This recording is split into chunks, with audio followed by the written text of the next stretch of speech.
দোলনা নেবেন? দোলনা, বাচ্চাদের ভালো ভালো দোলনা পাওয়া যায় এখানে। দোলনাটা দেখতে তো বেশ ভালোই লাগছে। ওই মানুষের বাচ্চাটারও ভালোই লাগার কথা। দেখি কোনোভাবে দোলনাটা নেওয়া যায় কিনা।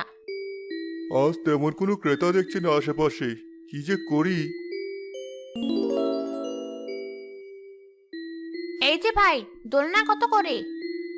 আসুন চাচিমা, বেশি দাম না। কত বয়সের বাচ্চার জন্য নেবেন? বয়স তো জানি না, এই ধরো এতটুকু। তাহলে এই দোলনাটা নিয়ে যান, অনেক ভালো হবে। আচ্ছা, এ নাও তোমার টাকা, আমি আসি। ঠিক আছে চাচিমা, আবার আসবেন। টাকাটা তো দেখতে ঠিকঠাকই আছে, কিন্তু ধরতে অন্যরকম লাগছে কেন? লোকটা আমার চালাকি টের পাওয়ার আগে তাড়াতাড়ি কেটে পড়তে হবে। কি, এটা তো দেখছি পাতা। এই চাচি, আমাকে টাকার বদলে পাতা দিয়েছেন কেন? দাঁড়ান বলছি। দৌড়ে পালাই তাড়াতাড়ি। তুমি এসেছো? এই দেখো, তোমার মেয়ে তো ওর কান্না থামাচ্ছেই না। আমি শাকচুন্নি, মানুষের বাচ্চা আমার মেয়ে হবে কিভাবে? দিন, ওকে আমার কাছে দিন। তোমার কাছে যাওয়ার সাথে সাথেই ওর কান্না থেমে গেছে। এতক্ষণ তোমারই অপেক্ষায় ছিল বোধহয়। তোমার সাথে করে ওটা কি এনেছো? ওর জন্য একটা দোলনা। নে, উঠে দেখ তোর ভালো লাগে কিনা। নাম কি ওর?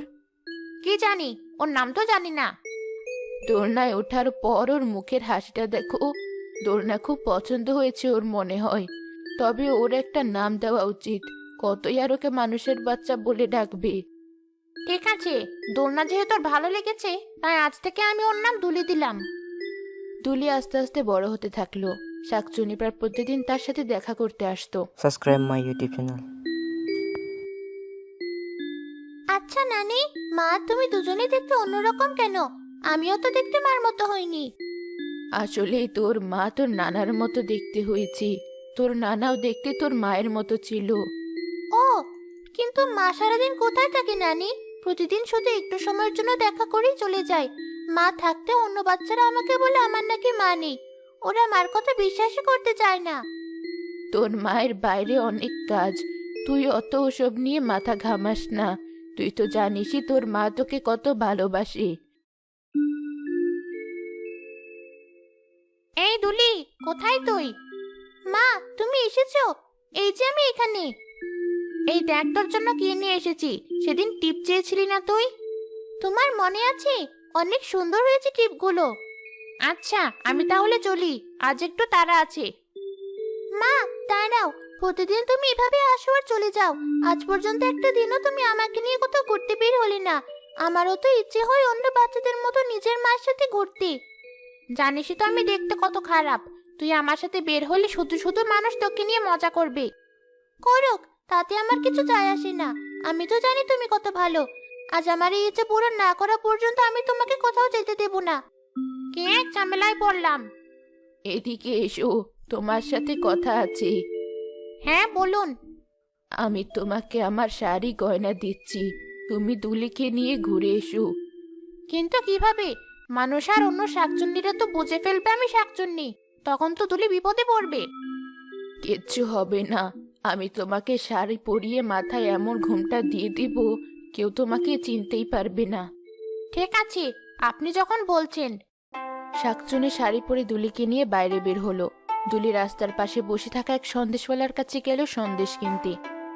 মা, আমাকে একটু সন্দেশ কিনে দাও না। কত কষ্ট করে একটা মানুষের কাছ থেকে টাকা চুরি করে টিপগুলো কিনেছিলাম। এখন শুধু 10 টাকা বাকি আছে, এটাও দিয়ে দিতে হবে দেখছি। কি ভাবছো এত মা? কিছু না, এনে তোর টাকা। এই নাও তোমার সন্দেশ। 10 টাকায় মাত্র একটা সন্দেশ? আমাদের ঠকানো হচ্ছে। আরো দুটো সন্দেশ দিন বলছি। না না, ঠকাবো কেন? সবকিছুর দাম যেভাবে বেড়েছে, এই টাকা এই কয়টা সন্দেশই বেশি। আপনি মহিলা মানুষ, এত কিছু বুঝবেন না। তবে দেখাচ্ছি তোকে।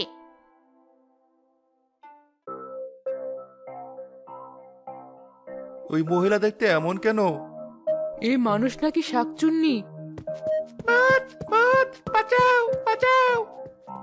এই যা, ঘুমটাটা ভুলে তুলে ফেলেছি। দুলি, চল আমার সাথে। মা, শাকচুন্নি কি? সবাই তোমাকে দেখে তো ভয় পাচ্ছিল কেন? ও কিছু না। কোথায় যাচ্ছিস পেঁচি? তোকে বলেছিলাম ছোট একটা বাচ্চা ধরে আনতে, আর তুই বড় বাচ্চা ধরে এনেছিস। যাক, সমস্যা নেই, দুজন মিলে খাওয়া যাবে। ও আমার মেয়ে, ওর থেকে দূরে থাকো তুমি। মানুষের বাচ্চা তোর মেয়ে হয় কিভাবে? ওকে জানে যে তুই একটা শাকচুন্নি, যে মানুষের বাচ্চাও খেয়েছে, নাকি ওকে বোকা বানাচ্ছিস? আমি শাকচুন্নি হতে পারি, কিন্তু মানুষের বাচ্চা কখনো খাইনি। এটাই সেই বাচ্চা যাকে তোমরা খেতে চেয়েছিলে। এতদিন তাহলে আমাকে মিথ্যা বলে বোকা বানিয়েছিস তুই। আজ তুই আর তোর মেয়ে দুজনকেই মারবো আমি। দুই শাকচুনির মাঝে তুমুল লড়াই হয়। দুলিকে বাঁচাতে গিয়ে পেঁচি শাকচুন্নি চোখে আঘাত পায়, কিন্তু অবশেষে সে তিতি শাকচুন্নিকে হারাতে সক্ষম হয়। এরপর তুলিকে সব ঘটনা খুলে বলে সে।